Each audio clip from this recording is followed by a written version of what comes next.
morning students of 10th standard. We are going to start our SST chapter 1. तो SST का chapter 1 हम start करने जा रहे हैं 10th स्टैंडर्ड के लिए, जिसका नाम है heritage of India. Heritage of India का मतलब इंडिया में जितनी भी हेरिटेजेस हैं उन सब के बारे में, या उनके कुछ चीज़ें जो उनकी खासियत है उसके बारे में हम इस चैप्टर में पढ़ेंगे। India is a land of ancient culture. Ancient Indian scripture Vishnu Purana states उत्तरन यत् समुद्रास्य हिमाद्रश्च दक्षिणम वर्षतः भारत नाम भारती यत् संस्तति। अब इसमें देखें एक श्लोक दिया हुआ है जो कि संस्कृत में है। संस्कृत में जो लिखा हुआ है उसका मतलब है कि जो उत्तर में हिमाचल प्रदेश हिमाद्र है, यानी कि हिमालय जो माउंटेन्स है, दक्षिणम वर्षतः भारत, और दक्षिण दिशा में वर्षों से है पानी की मात्रा, और भारत नाम भारतीय यत् संस्कृति, यानी भारत जो नाम पड़ा है क्योंकि भारतीय लोगों की वजह से उसका नाम भारत पड़ा है। अब इसमें India is a land of ancient culture, अपना भारत जो है वो एंशियंट यानी पुराने रीति रिवाजों से भरा हुआ देश है। एंशियंट इंडियन स्क्रिप्चर्स और पुरानी संस्कृतियाँ, पुरानी आकृतियाँ, ये सारी चीज़ें जो हैं जो कि विष्णु पुराण में उद्देश्य की हुई हैं, वो सारी चीज़ों से भरा हुआ है Bharat. It means India extends from the Himalaya in north to the Indian Ocean in the south. इसका मतलब है कि अपना जो भारत है वो एक्सटेंड हुआ, एक्सटेंड यानी बढ़ते बढ़ते नॉर्थ से लेकर साउथ तक पहुंच गया इंडियन ओशन के माध्यम से, यानी महासागर जो है। It is said that new descendants are called Indians. ऐसा माना जाता है कि जितने भी नए लोग आकर भारत में बस गए हैं उन्हें ही कहा गया है भारतीय। And the beginning of any auspicious ceremony, Bharatvarsha, Bharatkhand, Jambudweep and Aryavrata etcetera. अब पुरानी संस्कृतियों में देखा जाए तो पुराने जो लोग हुआ करते थे भारत में उनको विविध नाम से बोला जाता था, जैसे भरतवर्ष, भरतखंड, जम्बूद्वीप और आर्यव्रता, इन सब नामों से। Words are used while taking resolution, जब लोग शपथ लेते थे या लोग कोई भी कार्य करने चलते थे तो उनके इसी नाम से उन्हें बुलाया जाता था। Our country is gifted with the natural boundaries, Himalaya in the north and sea in the east, west and south. अपना जो भारत है वो पूरी तरह से एक तरह से गिफ्टेड माना जाता है, क्योंकि हिमालयस जो है वो अपना उत्तरी दिशा से जो हिमालयस के रूप में हुआ है, और वो उसके तीनों तरफ यानी दक्षिण, पूर्व, पश्चिम, इन तीनों इलाके जो हैं वो पानी से घिरे हुए हैं। From all over the world, different countries mesmerized by the Indian prosperity and came to trade, settled and mingled with Indian culture. अब भारत के अलावा यानी विश्व के किसी भी भाग से अगर लोग आते थे भारत में तो वो भारत की समृद्धिपना को देखकर बहुत ही प्रभावित हो जाते थे, और हर कोई जितने भी आते थे, हर देश ये चाहता था कि भारत में वो अपना व्यापार करे। जब भी आते थे वो घूमने फिरने तो वो बैठकर आपस में इसी चीज़ को मिंगल करते थे। मिंगल यानी आपस में बातचीत करना कि भारत की संस्कृति, भारत के रीति रिवाज, ये सारी चीज़ें कितनी अलग हैं। Due to mutual exchange many changes have been seen in our culture. अब इसी वजह से अपने भारत में कई सारे चेंजेस भी दिखाई दिए। In this way our heritage is transform from generation to generation and it is continuously progressing. यही एक वजह है कि भारत का जो हेरिटेज है वो दिन ब दिन कहते जाइए, या जनरेशन टू जनरेशन, इसका मतलब पीढ़ी दर पीढ़ी इसमें प्रोग्रेस होते गया, यानी कुछ न कुछ नई चीज़ों की बढ़ोतरी होती गई है। अब चलिए इंडिया लोकेशन एंड एरिया। अपना इंडिया क्या है, उसका लोकेशन क्या है, और वो कौन से एरिया में स्थापित है। We have already studied in standard 9th about the present area and location of India. It is very vast in ancient time and now area wise it extends on the 7th rank and population wise on the 2nd। हम पहले ही 9th standard में पढ़ चुके हैं कि अपने India की क्या लोकेशन है, किस तरह का एरिया है। एरिया यानी कितनी लैंड पे फैला हुआ है, और लोकेशन यानी कौन सी जगह पे स्थापित है। एंड एंशिएंट टाइम, और इसके अलावा पुराने दौर में भारत जो था वो एरिया वाइज इस तरह से बड़ा था कि 7th रैंक पे आता था, और पॉपुलेशन वाइज यानी कि लोगों की जनसंख्या के हिसाब से अगर देखा जाए तो जनसंख्या में भारत जो है वो दूसरे स्थान पर है। अब रिच एंड वेरिड हेरिटेज। अब रिच एंड वेरिड हेरिटेज यानी सुखी और समृद्ध देश की जो चीज़ें हैं वो किस तरह से सुखी और किस तरह से समृद्ध देश था। Our motherland has bestowed rich and varied heritage to us as to the world. Indian culture has been trade oriented and peace loving। Sat chit and anand are realized from Indian culture।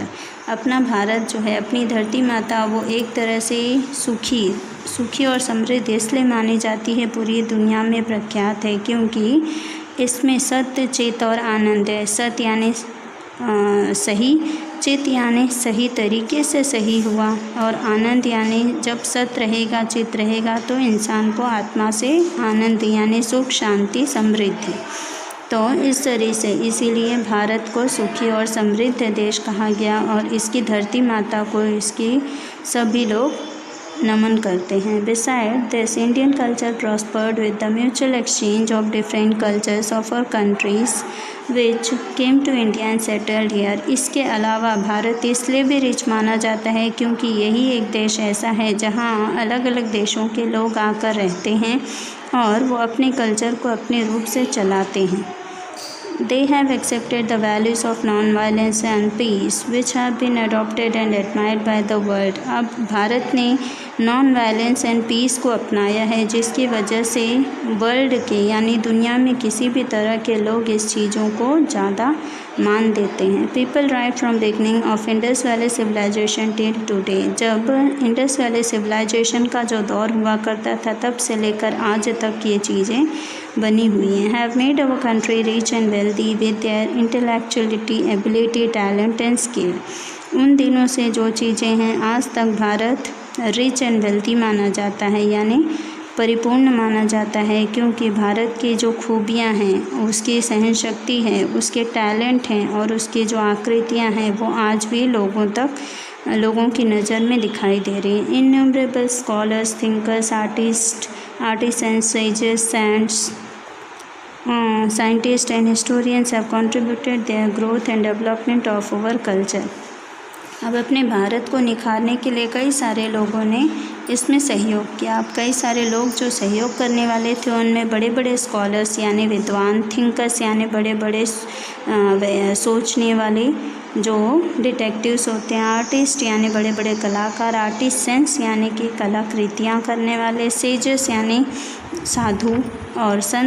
साधु संत, वैज्ञानिक एंड हिस्टोरियंस यानी ऐतिहासिक दौर, सभी तरह से लोगों ने यहाँ पर समर्थन किया था भारत को निखारने के लिए and development of our culture. और इन सब ने मिल मिलाकर किस चीज़ में डेवलपमेंट किया है? अपने कल्चर में। Culture is the sum of habits, values, customs, traditions and conduct of lifestyle of human.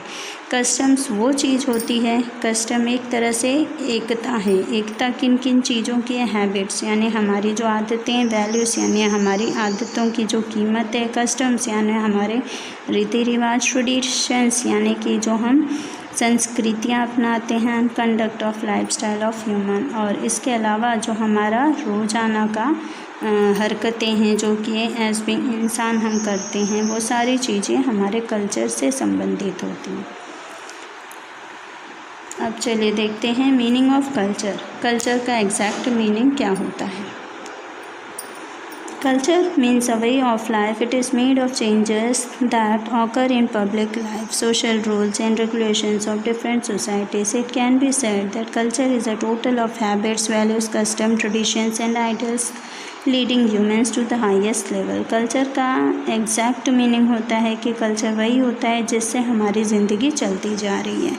अब हमारी ज़िंदगी चलती जा रही है, वो कई सारी चीज़ों से जुड़ते हुए चलती है। उसमें कई सारी चीज़ें आती हैं हमारे साथ, जैसे पब्लिक लाइफ, हमारा रहन सहन, हमारे सोशल रूल्स यानी समाज के बनाए जो कायदे होते हैं, रेगुलेशंस यानी हमारे घर के बनाए जो कायदे कानून हैं, डिफरेंट सोसाइटीज़, हम समाज में अलग अलग जगह पर रहते हैं तो अलग अलग तरीके से रहते हैं। It can be said that culture is a total, और इसीलिए ऐसा माना जाता है कि कल्चर जो है एक तरह से टोटल है, कई सारी चीज़ों से परिपूर्ण है। जैसे उनमें आ जाती हैं habits, values, customs, traditions and ideals leading humans to the highest level. ये सारी चीज़ें मिल मिला के कल्चर में आती हैं और इसी की वजह से जो लोग हैं उनकी मतलब वो ऊपर की तरफ बढ़ते हैं, यानी उनका जो लेवल होता है वो बढ़ जाता है, वो ऊंचे बन जाते हैं। नेक्स्ट टॉपिक है हमारा कल्चरल हेरिटेज ऑफ इंडिया। अपने भारत की कल्चरल हेरिटेज यानी धार्मिक स्थल।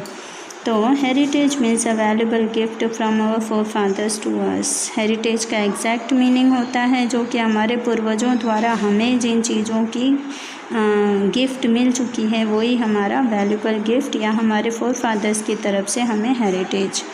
Indian history is thousands of years old. अपने भारत के जो इतिहास है वो हज़ारों साल पुराना है। We say in school pledge I love my country and I am proud of its rich and varied heritage.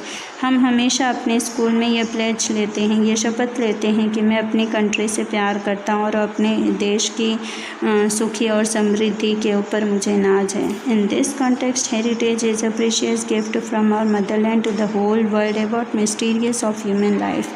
अब इस चैप्टर में या इस पैराग्राफ में हमें यही पता चल रहा है कि हेरिटेज जो है वो एक बहुत ही कीमती चीज़ है जो हमें हमारी धरती माता से मिला है और वो हमारी हर धरती माता ने जिसे पूरी दुनिया में प्रसिद्ध कर लिया है और इसीलिए कहा गया है about mysterious of human life, और उनमें से हम इंसानी जीवन जी रहे हैं। ये भी एक बहुत बड़ी सोचनीय वाली बात है। We divide our heritage into 2 divisions. अब हम इंसानों ने ह्यूमन बींग्स ने अपने हेरिटेज को 2 भागों में बांट दिया है। वो 2 भाग कौन से हैं वो हम नेक्स्ट पेज पे देखेंगे।